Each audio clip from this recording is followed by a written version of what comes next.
కార్యక్రమానికి విచ్చేసినటువంటి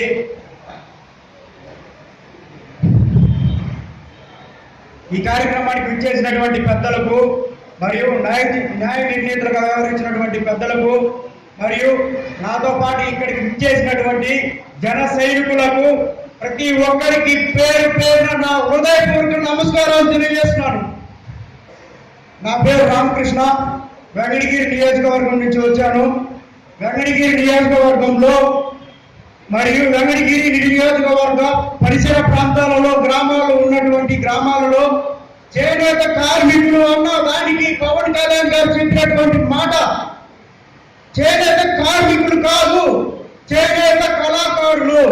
వారి యొక్క బాధలు కష్టాలు నేను ఈరోజు తెలపడానికి మన ముందుకు జనసేన పార్టీ తరఫున ప్రశ్నించడానికి ముందుకు వచ్చాను.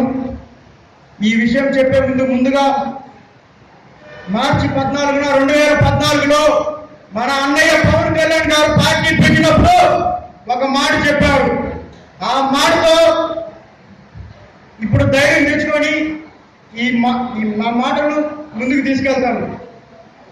ఇల్లేమో అసలే కుంటారు గారు చేతిలో దీపం లేదు కానీ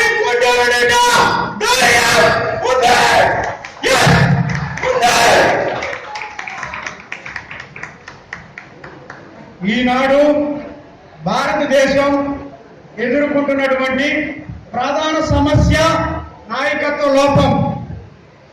ఈ నాయకత్వ లోపం తెచ్చాలంటే ముఖ్యంగా మన భారతదేశంలో ప్రపంచంలోనే అత్యధిక పెద్దదైనటువంటి మన ప్రజాస్వామ్యం వికసిస్తుంది. ఈ దేశానికి రాష్ట్రానికి ఉన్నటువంటి ప్రజలు ముందుండి నడిపించడానికి ఎవరైతే నాయకులు వస్తారో ఆ నాయకుల్ని ముందుండి నడిపించి ప్రజల యొక్క కోరికలను వారి యొక్క బాధలను తీర్చి ముందరికి తీసుకువెళ్తారు. అదేవిధంగా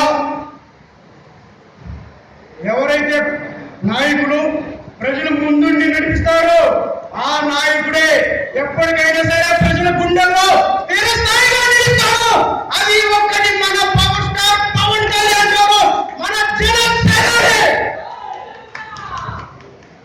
నేడు సమాజంలో మనం చూస్తా ఉన్నాం, సమాజంలో ఉన్నటువంటి వర్గాలలో చేనేత కార్మికులు, చేనేత కళాకారులు, చేతి వృత్తుల వారు, అలాగే అంగవైకల్యం కలిగినటువంటి వారు ప్రతి ఒక్కరూ వారి యొక్క సంక్షేమం కోసం, వారి సంక్షేమ లక్ష్యాల కోసం ఈ మధ్య మనం ఉద్దానంలో చూసాం. దేశంలో వారి యొక్క దేశకాలిక వ్యాధులను తొలగించి వారి యొక్క రక్షణ కోసం ముందడుగేసినటువంటి ఒకే ఒక అధినేత జనసేన అధ్యక్షుడు పవన్ కళ్యాణ్. అదేవిధంగా ఇప్పుడు నేను తెలుపుతున్నటువంటి సమస్య ఏంటంటే వెంకటగిరి నియోజకవర్గంలో మరియు వెంకటగిరి నియోజకవర్గ ప్రాంతంలో ఉన్నటువంటి గ్రామాలు, ముఖ్యంగా వెంకటగిరి పట్టణం మన దేశంలో రాష్ట్రంలో చేనేత కళాకారులు, చేనేత వస్త్రాలు తయారు చేయడంలో ప్రసిద్ధి చెందినటువంటి వెంకటగిరి ఈనాడు చేనేత కళాకారులు రోజు కనుమరుగైపోతున్నారు. ఎందుకనగా ఈరోజు ఫ్యాషన్ డ్రెస్సులు వచ్చేసి విదేశాల డ్రెస్సులు వేసుకుంటున్నాం, చేనేత డ్రెస్సులు వేసుకోవట్లేదు.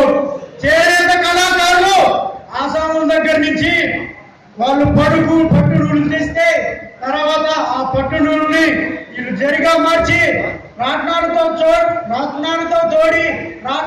తోడిన తర్వాత అల్లులు పట్టిన తర్వాత వాటిని అచ్చులుగా వేసుకుని మనం చేనేత కళాకారులు వాటిని చీరలుగా నేయడం జరుగుతుంది.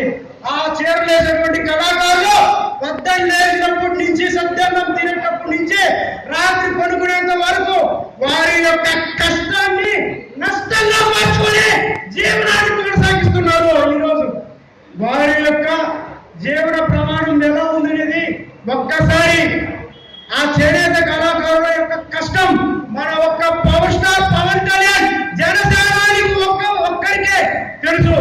ఎందుకంటే చేనేత కళాకారులు దేశానికి కళాకారులు, చేనేతలో పట్టు వస్త్రాలు నేసినటువంటి కళాకారులు,